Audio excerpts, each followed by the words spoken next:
This is White Plains Week, the weekly roundup of White Plains, Westchester, and world news. With John Bailey, editor and publisher of the daily internet newspaper White Plains Citizen Net Reporter, WPCNR.com. Jim Benneroff, editor and publisher of SuburbanStreet.com and WhitePlains.com. And me, Peter Katz, formerly with NBC, ABC News, and stations from Boston to Los Angeles. White Plains Week, what's happening, who are the newsmakers, what's in store for the future. The views and opinions expressed on this program are solely those of the participants. White Plains Week is presented on Optimum Cable Channel 76, Verizon Fios Channel 45, and on the internet at whiteplainsweek.com, youtube.com, and wpcommunitymedia.org. Now, White Plains Week. Good evening, Mr. and Mrs. White Plains, Westchester, and the world. John Bailey, White Plains Week, with Peter Katz, the anchor for all seasons, and Jim Benneroff is on assignment tonight. And Peter, you have headlines. Indeed I do, John, and here are the headlines for the week. Hurricane Michael hit Florida, caused great devastation to the Florida Panhandle, and it may get, if we're lucky, Con Edison and NYSEG to start thinking about how they will respond to what seem to be storms which are increasing in intensity. County Executive George Latimer holds a brainstorming session for members of chambers of commerces in Westchester and small businesses. How can business be helped by the county, and how can businesses help themselves? We don't know yet.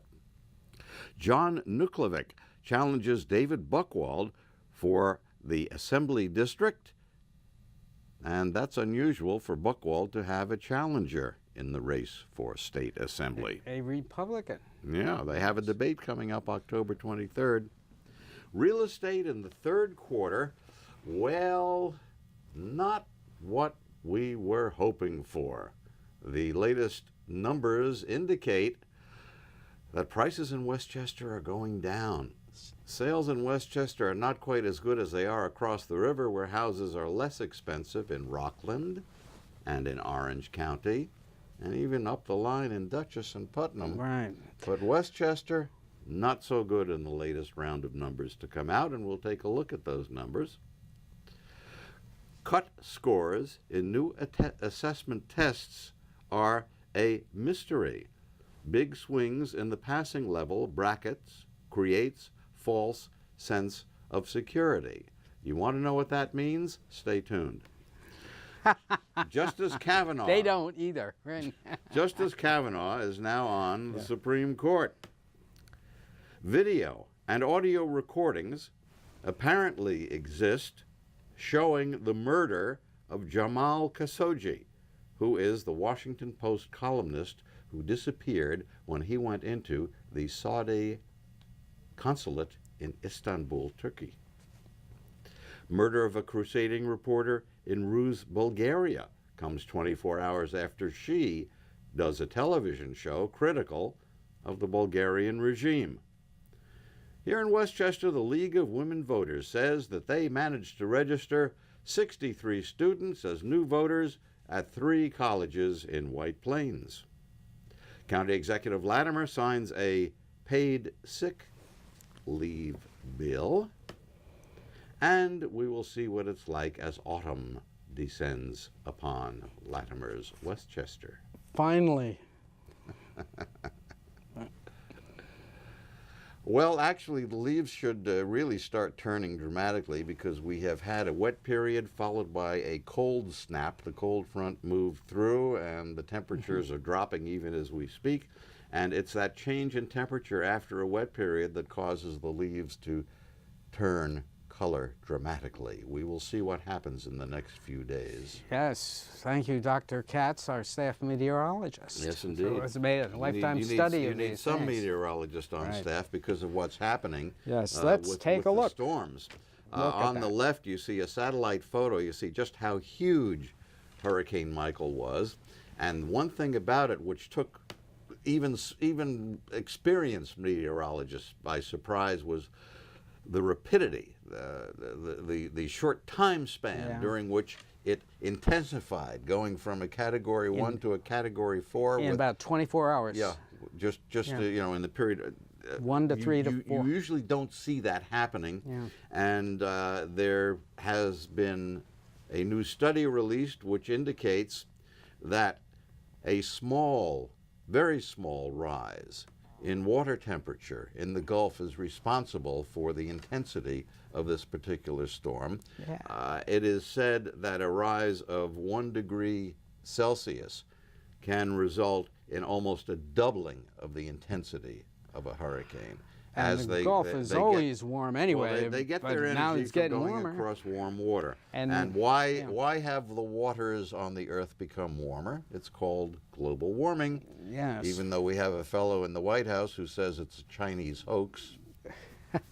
Well, what may be a hoax is the false sense of security evidenced by apparently everyone who heard it, and that was the NICEAG plan and the Con Ed plans to beef up response to storms. If you are one of the few who watch this program, one of the many who watch this program on a regular basis, secretly, of course, you'll know that that John covered a meeting which was held by a committee of the Board of Legislators with representatives from Con Edison and NICEAG, at which they said or didn't say how they're going to change the way they respond to power outages during major storms. Yes. Now, typically, they have had a trend where they go to what's called mutual aid, just as you have mutual aid with fire departments around the county, but where they rely on other utility companies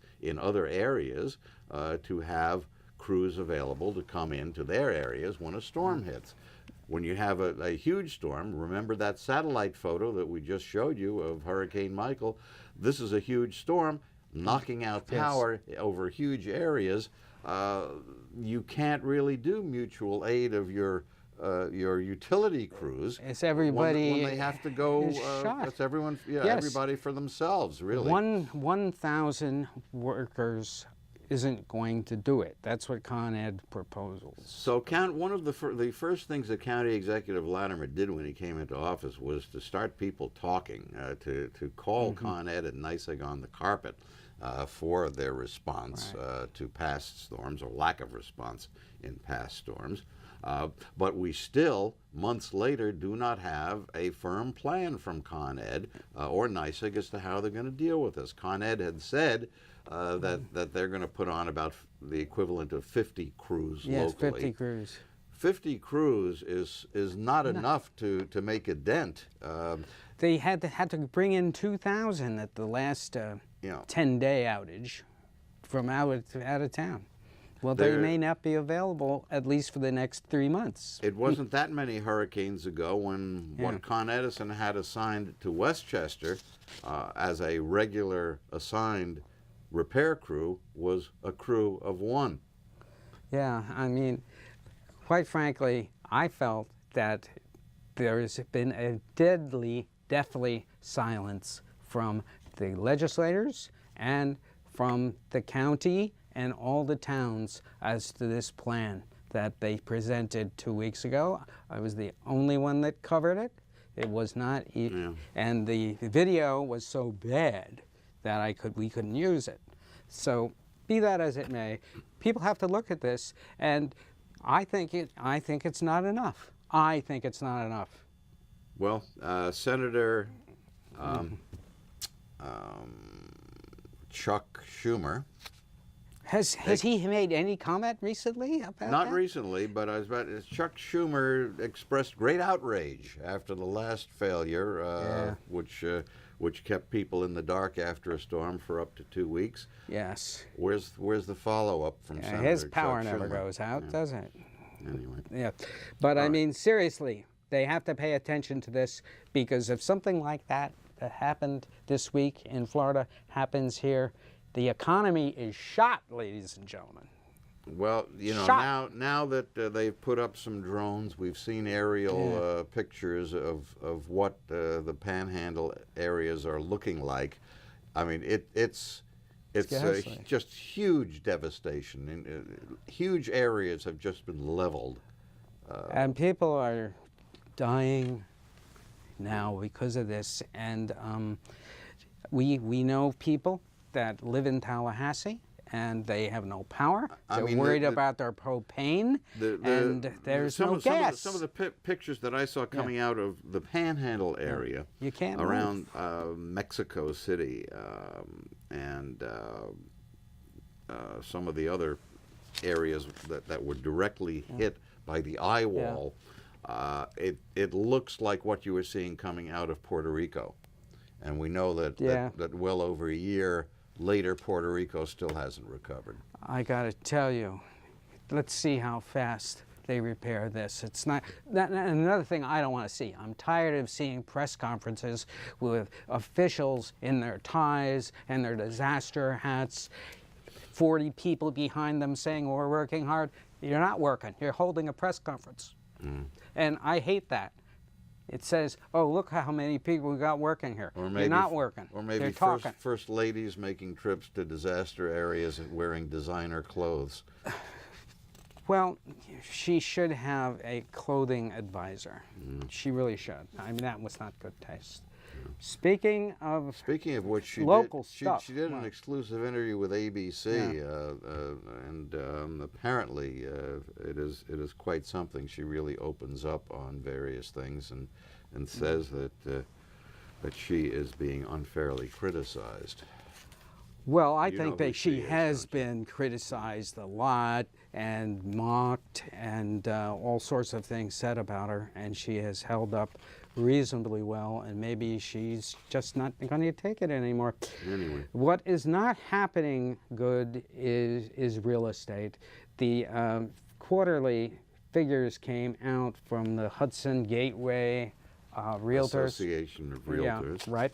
And what is happening here, as we can see, at single-family houses, the median price is down a tad. Single-family houses, this is Westchester County now, and condos up a tad, cooperatives up 3%, 2 to 4, up 10.1% in price, but the mean sale price only up a little on single-family houses, 5.1% condos, 4.3%. The story, though, really is one of comparison, and it's comparing Westchester to activity in other areas where the houses are less expensive.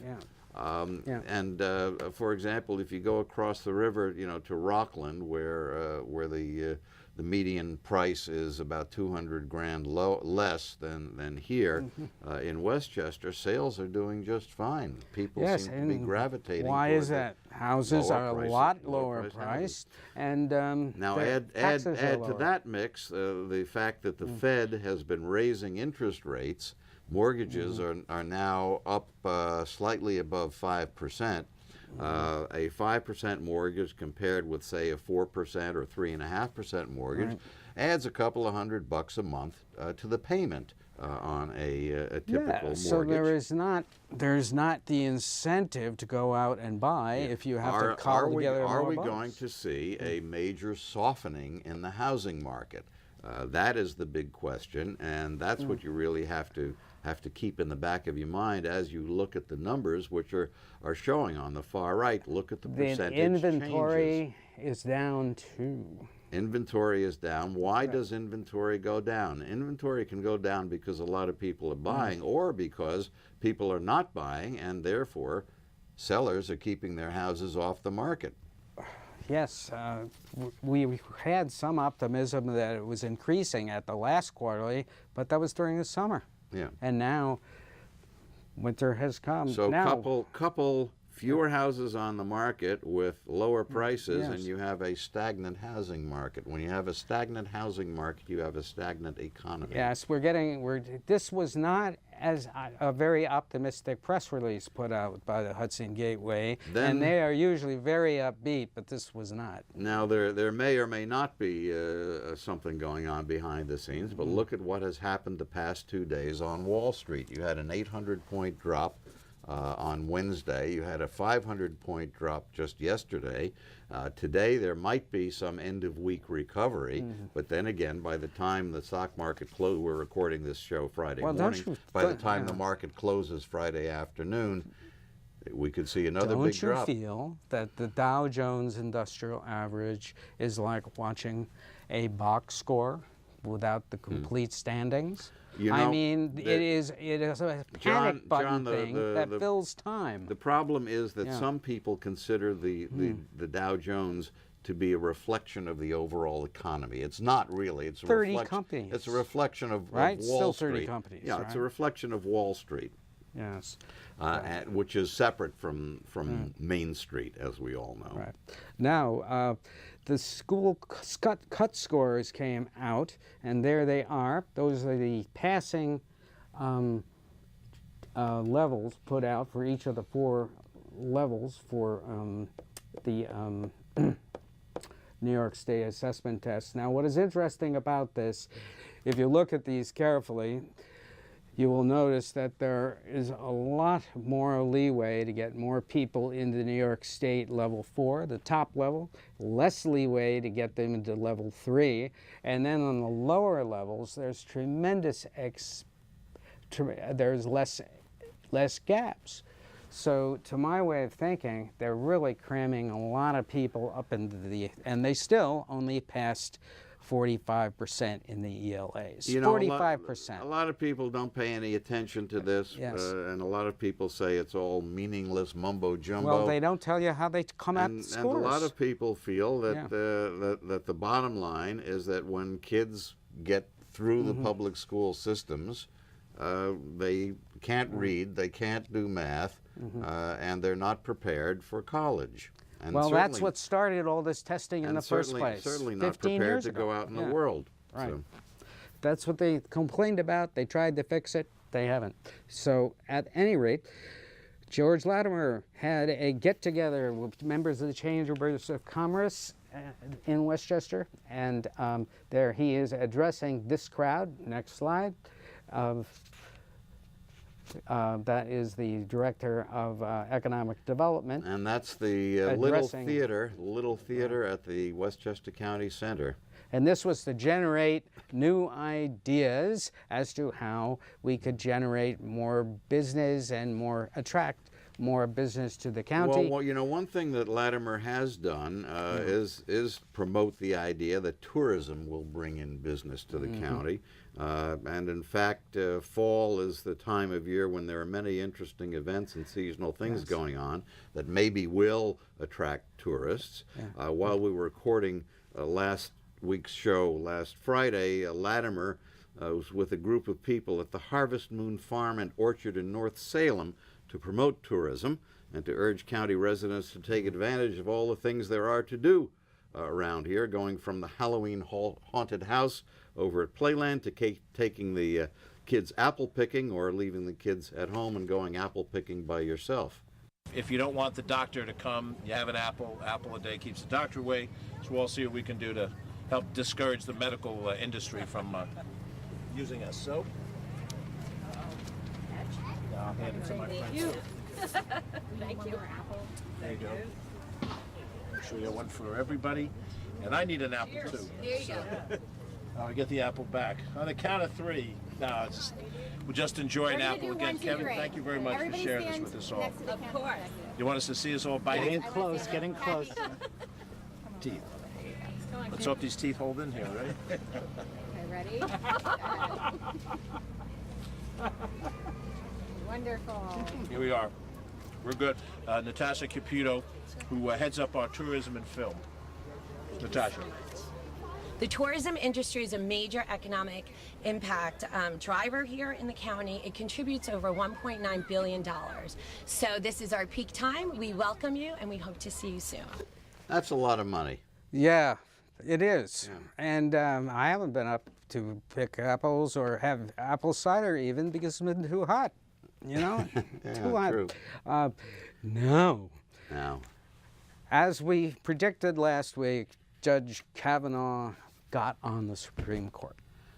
he sure did. And after the Senate vote confirming Kavanaugh to the court, it was 50 in favor, 48 against. Kavanaugh was sworn in a private ceremony held at the Supreme Court building over last We have weekend. a slide of that. And last Monday night, in a second swearing-in held primarily as a photo op at the White House, President Trump turned what, when past presidents did it, was a dignified event into a political circus when he took Kavanaugh aside against those who charged him with attempted rape and sexual harassment and being a heavy drinker and carouser in high school and college, and took the extraordinary step of apologizing to Kavanaugh on behalf of all the American people, when it's plain to this day that many Americans are convinced they most certainly do not owe Kavanaugh an apology. Do you feel that? Anyone here in the studio feel they owe Kavanaugh an apology? Didn't think so. But feel that he Have to should take the heat. apologize to the American people for his behavior and for not telling the truth when under oath and testifying to Congress. And then Trump had the nerve to tell a whopping lie, well, another lie from Trump, that Kavanaugh had been found not guilty of the allegations, when in fact the White House and Republicans on Capitol Hill blocked the FBI from doing a complete investigation. I would like to begin tonight's proceeding differently than perhaps any other event of such magnitude.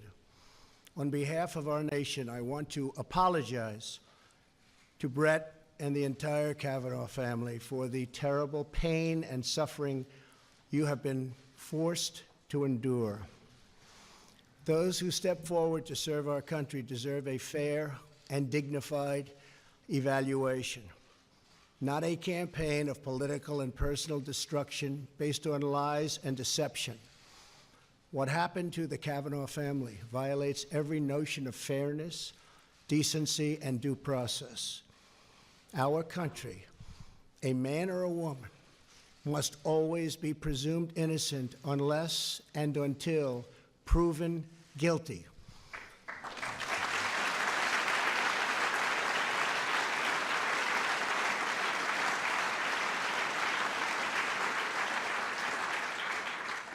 And with that, I must state that you, sir, under historic scrutiny, were proven innocent. Thank you. Of about course, he was in no way proven innocent, but the fact of the matter is that he was not on a trial. On trial, he was on a job interview, and a job interview is not required to have the same standards as a trial. The FBI head this week defended his investigation.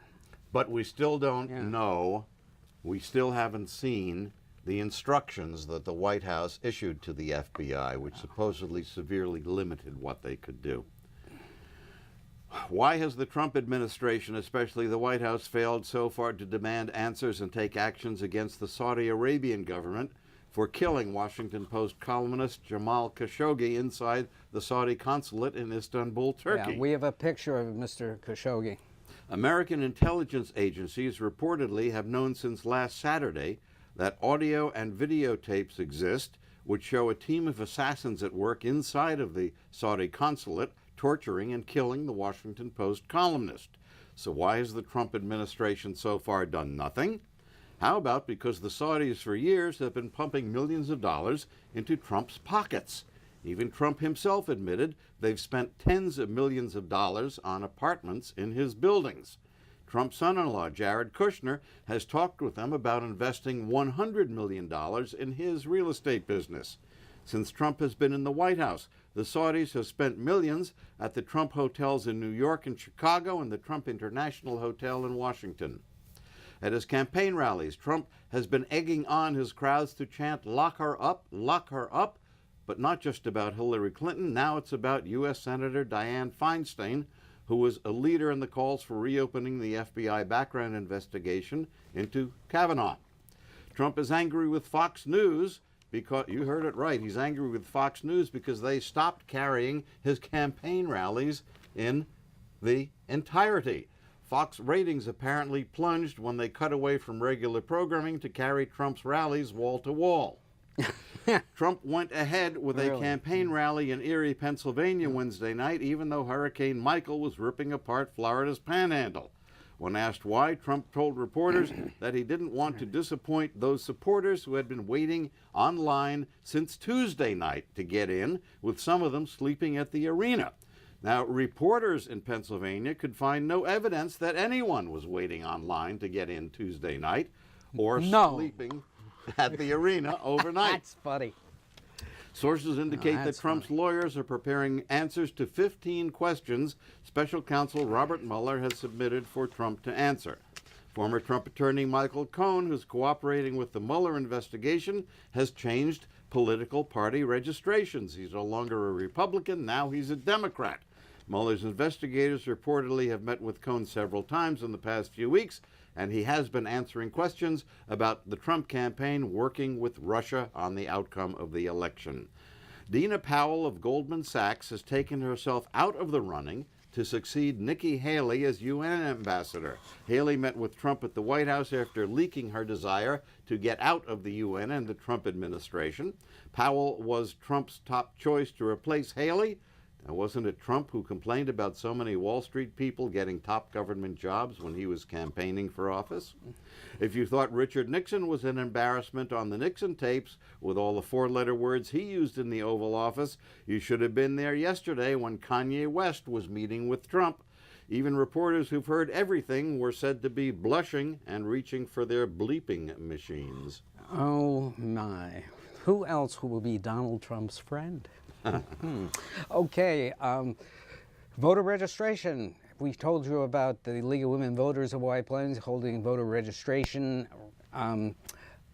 opportunities on local colleges, and they enrolled 63 new voters, they told me, and also they gave out 40 forms to be taken away. And in a race in White Plains, David Buckle, who's running for re-election to Assembly District 93, is now being challenged by John Nukulovic, a Republican who is a computer and technology professor, highly loved by his students for his ability to teach, and they will debate on October 23rd. Now, moving to sadder news, this is Victoria Marinolo, the young woman reporter who was killed in Bulgaria last weekend, and she is one of 43 reporters murdered this year in 2018. And then there's Mr. Khashoggi, who may be number 44 because he has disappeared without a trace. You go in to the Saudi consulate in Istanbul, but you do not come out. Happens in Russia too, you know, where journalists disappear or are found dead somewhere. And that's one thing that despots do. They hate a free press. Yes, they do, and they hate reporters. They call the free press the enemy of the people. That's true. And have we heard that somewhere else? Yes, we have. One last slide. Christopher Columbus' birthday is being celebrated. Happy birthday, Chris. Sailor, entrepreneur, lobbyist, discoverer of the Bahamas, Cuba, Hispaniola, Venezuela, and very controversial for his introducing slavery. I thought he discovered Ohio because they named a city after him there. But anyway, one of the first real heroes. Good night. This has been White Plains Week, news and commentary about White Plains, Westchester, and the world. The views and opinions expressed on this program were solely those of the participants. White Plains Week, produced by White Plains Citizen Net Reporter, and presented on Optimum Cable Channel 76 and Verizon Fios Channel 45.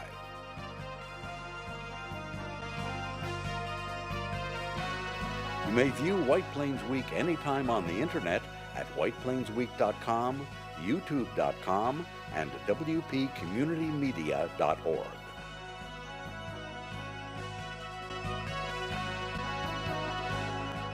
For White Plains Week, this is Peter Katz speaking.